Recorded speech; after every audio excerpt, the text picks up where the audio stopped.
一骑幻月满盈，一骑人事更迭。掌中尺，可量天地正邪；心上人，难断己身善恶。被欢愉和丰饶二者所受权柄的少女，身为幻月游戏的仲裁者，竟在此次游戏中亲身下场，成为参赛者。这背后究竟隐藏着什么样的秘密？到底是哪只幕后的大手，想要在这片乐园里掀起什么样的惊涛骇浪？本期的走进星穹，就让我们一起走进二项乐园的仲裁与纪律委员飞鹰。首先，让我们欢迎今天的嘉宾，离离杂志社的社长，著名连载漫画《苍天航路荣荣号》的作者，模糊二维码虚照老师。各位开拓者和读者朋友们，大家好呀！感谢大家支持《走进星穹》以及《苍天航路荣荣号》。严重卡文，眼看就要到截稿日了，出来散散心，找找灵感吧。感谢远道而来的虚照老师，刚参加完星铁 Fest 的签售活动，就马不停蹄地赶来我们节目了，辛苦了。不辛苦不辛苦啊！我可听说这期的嘉宾飞鹰是我的头号书粉呢。嘿，毕竟是国民级的作品嘛，大家多多少少都看过一些。是吗？我记得在星铁 Fest 的签售活动上，他上来就抱住我说：“二维码老师，不枉我一直是你的书粉，从荣荣号第一卷第一。”停，又来了！哎呀，老师对飞鹰还挺了解的嘛。身为仲裁者的飞鹰，此次居然要下场参与游戏，这背后究竟隐藏着什么故事矛盾？这可比我的漫画精彩多了。您身为洞悉万象的漫画家，早已阅尽故事，还有什么能引起您如此大的兴趣吗？这个嘛，接下来我打算让荣荣号看大周老师在节目里透露未来的剧情，心里我可是要被寄刀片的。我们还是回归节目吧。飞鹰是欢愉命途的物理属性角色，身为仲裁者的他，善于使用一把尺刀来裁决不平之事。扛着一把刀在大街上招摇过市，确实不是个事儿，治安官绝对不会允许吧？换成有可爱蝴蝶结的粉色长尺就可爱多了。释放普攻，飞鹰对指定敌方单体造成物理属性伤害。释放战技，飞鹰对指定敌方单体和相邻目标造成物理属性伤害，并额外获得笑点。被一把不知廉耻糊到脸上，确实蛮好笑的。这也能获得笑点？笑点真低。在战斗中，飞鹰可以获得等同于一定量暴击伤害的欢愉度，同时他获得能量会同步获取好活当赏，反之亦然。这设定倒是有趣，能量和乐子彼此转化，生生不息。这让我想起了一些漫画里，角色越是纠结于内心的两种力量，那力量反而纠缠得越紧，故事反而会有一些意想不到的神展开呢。不愧是马老师，随时随地都能发现创作的灵感。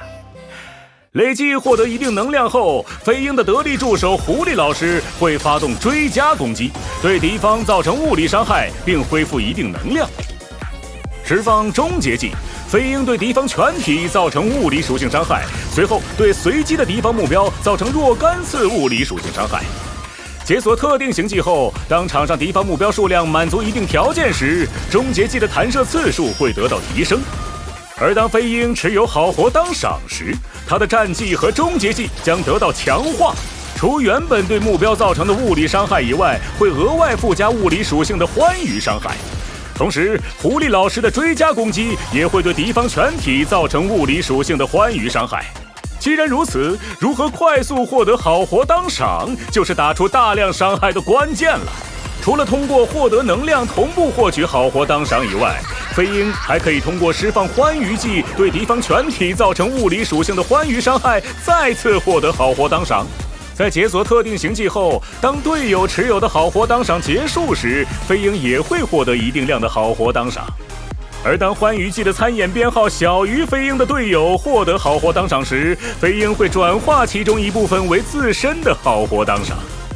释放秘技，飞鹰立即攻击一定范围内的所有敌人，在进入战斗后对敌方全体造成一定量的物理属性伤害，并获得好活当赏。如此多获取好活当赏的方式，英子支棱起来了。感觉找到灵感了，干脆就画一部《苍天航路荣荣号之飞狐外传》吧。主角就叫都市戒齿侠，请大家期待我的新书哦。这期节目要不改叫马老师独家新角色爆料吧？喂，老师，请专注于你走进星球嘉宾的身份。好，总结一下，飞鹰是一个非常灵活搭配的欢愉命图输出型角色。由于能量和好活当赏的互相增益机制，飞鹰自己就能在短时间内获得大量好活当赏，从而使用终结技打出高额伤害。飞鹰不仅适配欢愉队，从欢愉队友处获得好活当赏，在和其他命图的队友配合时，也可以通过恢复能量来积攒好活当赏，最终释放终结技击败敌人。在适配队友上灵活多样，轻松横扫敌人，下班收工。徐钊老师，我最近看完最新一卷的《苍天航路荣荣号》，剧情实在是波澜壮阔。您作为这部作品的伟大作者，今你我有个不情之请，您看看之后的剧情里能不能安排我来客串客串？确实有一个，设定上简直就是为你量身定做的，是一个名叫庞白霄的角色。庞什么？设定是永远在幕后黑手和露出马脚的状态之间徘徊，是吗？其存在本身象征着寻找和隐藏的矛盾张力，是推动剧情的重要隐喻。名字里的旁白既是对你外形颜色的可爱描述，也暗示了其行动模式，非常深邃，对不对？老师，这不对吧？